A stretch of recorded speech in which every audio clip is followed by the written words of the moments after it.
안녕하십니까, 석상발화입니다. 내가 오늘 할 얘기는 내가 정비사가 된 이유야. 어제 얘기했던 거는 정비사가 된 과정에 대해서 이야기를 한 거잖아. 내가 정비사가 된 이유는 어렸을 때, 나 고등학교 다닐 때에는 학교에 백댄서다, 모델한다, 연예인 되겠다 이런 친구들이 한 10명 이상씩 있었어. 옛날에 뭐 마로니에 공원에서 뭐 백댄스 한다고 춤추는 친구들도 많았고, 그 월미도 공원에도 춤추는 친구들이 엄청 많았고, 나 학교 다닐 때에는 그 백댄스 한다고 이렇게 춤추는 친구들이 굉장히 많았거든. 거기다 춤은 한 가닥씩 추는 친구들이 반에 꼭 몇 명씩 있었어. 그때 당시에는. 어, 연예인 해보라는 제의도 한 번은 받아본 적이 있거든, 나도.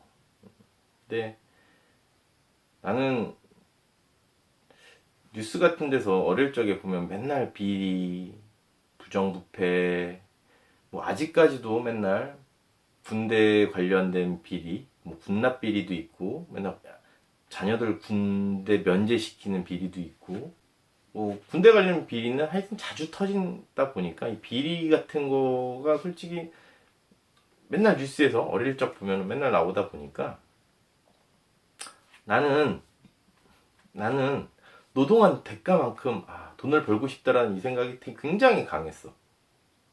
내가 정말 일한 만큼 정당하게 벌어서 깨끗한 돈을 만지고 싶다. 더러운 돈이 아닌 깨끗한 돈을 벌고 싶다는 이 생각을 했거든. 연예인 제의도 받았었는데 연예인은 그때 당시에 굉장히 편하게 본다라는 생각이 엄청 강했거든. 뭐 내가 연예인에 대해서 관심이 없다 보니까 그때 당시에 어릴 적에는 연예인이 굉장히 돈을 쉽게 번다고 생각을 했던 기억이 있어. 아직도.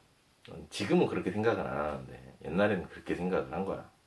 그러다 보니까 내가 노동을 한 것만큼 정당한 대가를 받고 싶다라는 생각에 내가 정비사가 된 과정을 보면 내가 의도하고 내가 찾아다니면서 정비를 한 거거든. 어찌 됐든 결과적으로. 지금 뭐 정비사가 된 거 후회 안 해. 즐겁기도 하고 보람도 느껴. 때로는 망가진 거 고치면 희열도 느끼고 보람도 느끼고 정말 직업에 대한 프라이드도 있고. 근데 이 정비사라는 직업이 그렇게 좋은 것만은 아니거든. 왜냐면 야근을 만약에 사무직 직원한테 야근을 시킨다 그래봐.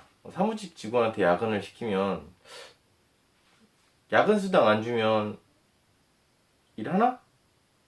뭐 그렇다 쳐. 근데 만약에 예를 들어서 정비업소에 갔어. 뭐 어디를 가든. 그리고 뭐 예를 들어서 3일 정도, 3, 4일 정도 잡아야 될 것 같은데 자꾸 종용을 해, 손님이.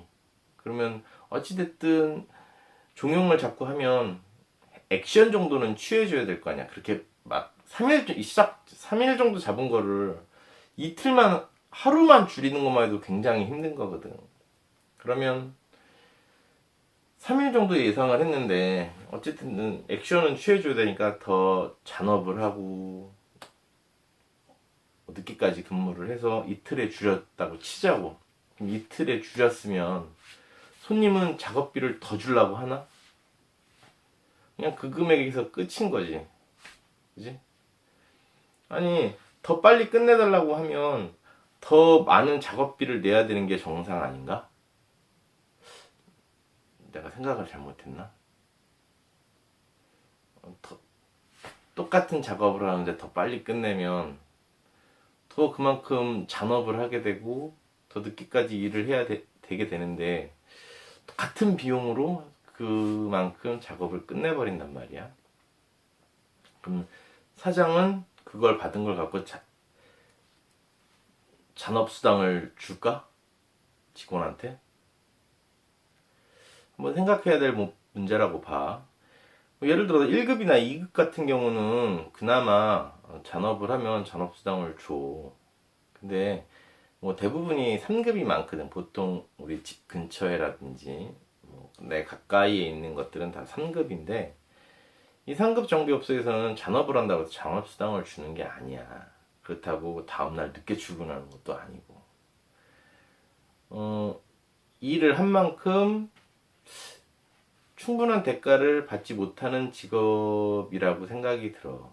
내가 봤을 때 차라리 다른 직업군 같은 경우는 잔업을 하면 잔업수당은 안 주면 출근 안 하더라고. 안 주면 출근 안 하더라고. 아니, 따지고 다 어찌됐든 이렇게 충분한 대가를 못 받. 예전에는 내가 일한 만큼 정당한 대가를 받는다고 생각이 들어서 했던 직업인데 지금에 와서 보니까 충분한 대가도 못 받고 일을 하는 거더라고. 정비사가 굉장히 스트레스를 많이 받는 직업 중에 하나거든. 왜 그러냐면 프랜차이즈 같은 경우는 CS 교육을 받아. CS 교육. 근데 내가 생각이 들기에는 한 3년, 4년 전부터였을 거야.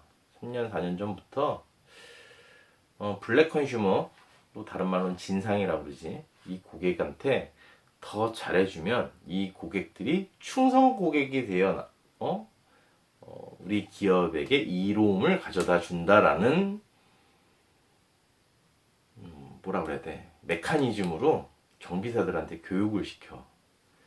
몇 년 전부터 그렇게 됐어. 근데 나도 반문을 하지. 그럼 우리는 그렇게 받은 스트레스를 어디 가서 푸나요? 라고 나는 반문도 때로는 한 적이 있었는데 그렇게 얘기하면 그게 본사에 들어가지를 않아. 왜냐면 그 강사분도 한마디로 계약직인 거거든. 계약직이다 보니까 본사에다 그런 다른 교육생들에 대한 생각을 전달해 줄 만한 위치에 있으신 분들이 아니거든. 교육을 진상 또는 이 블랙 컨슈머들이 와서 너에게 힘들게 하면 그만큼 해줘라. 해주고 이 사람들이 우리 기업에게 충성 고객이 될 수 있도록 더 나은 서비스를 지향을 하라고 정신교육을 시켜. 거진 김일성 수준으로 정신교육을 시키거든. 정신교육을 받으면 하라니까 해야지. 그리고 만약에 뒤돌아서서 만약에 안 했다고 쳐. 안 해. 내가 만약에 블랙 컨슈머한테 내가 어떻게 하다 보니까 이 사람이 나의 그 뭔가를 건드려서 나도 욱해버린 거야. 같이. 손님한테 욱하면 당연히 종업원은 깨지는 거거든. 근데 때로는 나도 사람인데 욱할 수 있는 거잖아. 근데 맞아. 내가 잘못한 거는 맞아. 내가 잘못한 거는 맞는데 나한테 제재가 내려오고 징계가 내려오고 반성문 같은 거 써야 되고 본사에 끌려 올라가야 되고 하다 보니까 계속 참게 되는 거지. 직원으로서 계속 참게 돼. 참게 되다 보니까 스트레스가 쌓이겠지. 스트레스가 쌓이면 근무 시간은 길고 휴무도 별로 없고 어디 가서 푸나? 정비사들은 어디 가서 풀지? 정비사에 대한 복지 같은 거는 생각도 안 하고 CS 교육으로 블랙 컨슈머에 대해서 기업의 더 높은 이윤을 창출하기 위해서 블랙 컨슈머들한테 보다 나은 서비스를 제공해라라고 하면서 정비사들한테 이제 정신교육을 강화시키지. 사람을 위하는 직업은 아니야, 절대. 정비사를 손님도 약간 정비사라는 사람들에 대해서 사기꾼, 예로는 이게 불신의 아이콘인 거잖아, 정비사가. 왜냐면 뉴스 같은 데도 그런 데서 자꾸 때리다 보니까 정비사는 약간의 사기꾼의 아이콘인 거야. 그리고 회사 입장이나 고용주 입장에서는 소모품인 거지. 내가 이번에 10년 다니던 직장에서 원래 그만두려고 했던 건 아니거든. 무급휴가 좀 원래 달라고 했어. 몸이 조금씩 힘들어질 때 무급휴가 좀 달라고 했거든. 이제 안 된대. 근데 몇 번 지나가는 말로 계속 얘기했는데 안 된대. 왜요? 그랬더니 나중에 가서 물어봤어. 왜 안 되는데요? 선례가 남는다는 거야. 너를 하나 보내주면 너 밑에 있는 애들은 어떻게 하냐는 거지. 선례가 남는다고 안 된다고 하시더라고. 그래서 고민을 하다가 그럼 저 그만두겠습니다. 사람을 구하십시오. 사람을 진짜 구하시더라고. 구해서 그만둔 거야. 근데 퇴직금도 제대로 못 받았어. 10년 가까이 근무했는데 퇴직금 제대로 못 받았고 불법이 아니야. 편법을 써서 최대한 적게 주는 거지. 뭐 내가 얘기했지. 뭐뭐 코리아 주식회사에서 월급 못 받은 적도 한 번 있었다고. 퇴직금은 장기 근속한 사람들 치고 못 받은 사람 그래도 꽤 되더라고. 정비사들 중에 보면 오래 다닌 사람들 주위에서 만나보면 자기도 한번 뭐 이렇게 욕을 하시면서 몇백만 원 날린 적 있다고 이렇게 얘기하시는 분들 많이 만나봤어. 이게 휴무에 대해서도 사람이 스트레스를 받고 쉬고 싶을 때 이런 휴무에 대해서 되게 나빠.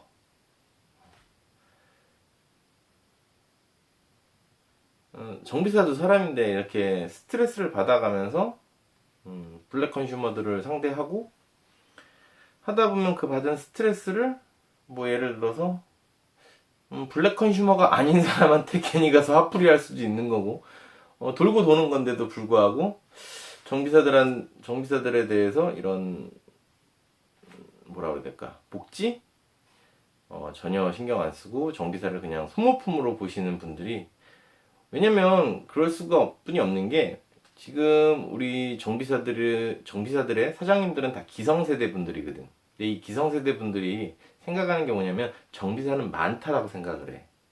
왜 그러냐면 옛날에는 8, 90년대 이때는 서로 가르쳐 달라고 오는 사람들이 많았거든. 저 좀 기술 좀 가르쳐 주세요. 뭐 좀 해주세요. 오는 사람이 굉장히 많았거든. 그러다 보니까 정비사는 구하면 된다라는 생각을 갖고 계신 분들이 굉장히 많아. 아직도. 돈 더 주면 오지 뭐. 다른 곳보다 돈 더 주면 오지라고 돈질을 하시는 분들도 있기는 한데 정비사는 노동조합도 없는데 사장님들은 사장님들 단체끼리 이렇게 뭐라 그래야 되지? 협회를 만들어서 맨날 의견 조율하고 소통하고 그지? 월급은 이만큼 선에서 우리 더 이상 주지 말자라고 지역단체에서 단합하고 이런 경우도 있거든. 그래서 정비사는 굉장히 뭐라 해야 될까 소모품으로 보는 사람들이 굉장히 많다라는 거야. 그래서 정비사가 결코 쉬운 직업도 아니고 편한 직업도 아니다라는 거.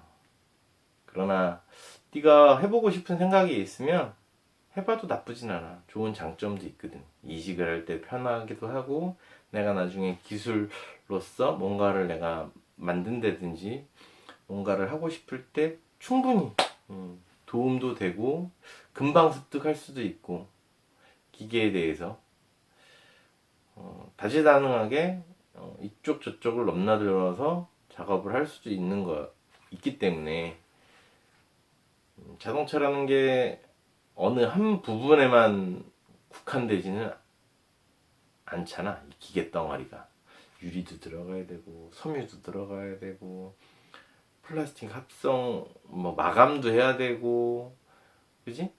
엔진도 들어가야 되고 서스펜션도 들어가야 되고 도장도 해야 되고 그잖아.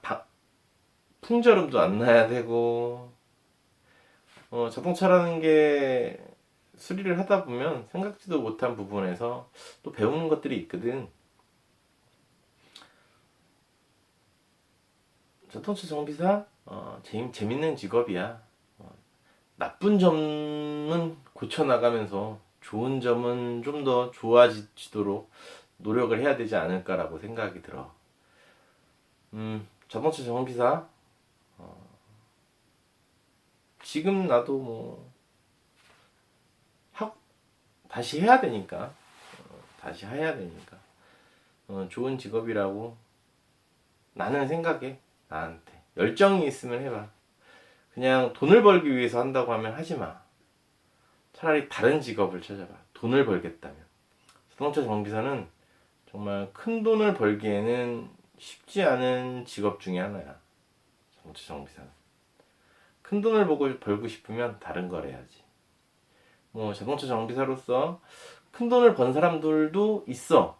전설같이 있기도 하고 현재 생존해 계신 분들도 있기는 하지만 이게 진짜 상위 10% 아니 지역에서 5손가락 안에 들어서 정말 저 집은 일이 많아, 저 집은 뭐 이렇게 뭐 컨텐츠가 있는 정비업소를 운영을 한다고 하면 돈을 벌 수는 있어. 그러나 그게 아니고 그냥 나도 카센터 하나 차려서 일해보고 싶어 이런 생각으로 그냥 한다면 뭐라고 얘기해, 굶어 죽지 않을 만큼만 돈을 번다고 해야 될까? 굶어 죽지 않을 만큼. 그만큼이 얼마인지는 사람마다 생각하는 기준이 다르니까 굶어 죽지 않는다는 기준이, 그건 직접 경험을 해봐야 되겠지. 오늘은 여기까지.